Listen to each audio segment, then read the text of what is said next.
this LG 47-inch LED TV. The problem is screen mirror problem. Now I turn on the TV. It's LG screen mirror. So let's do it now. How to repair LG screen mirror problem. I have this remote. Press a DJ button. After we press password 0413, okay, and then option number 5,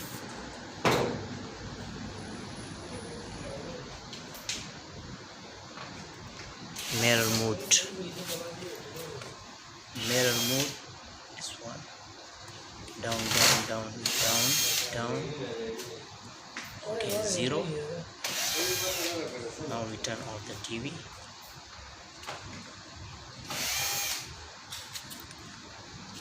Okay guys, I turn on again the TV.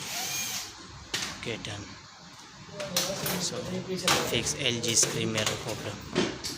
Thank you everyone, thanks for watching.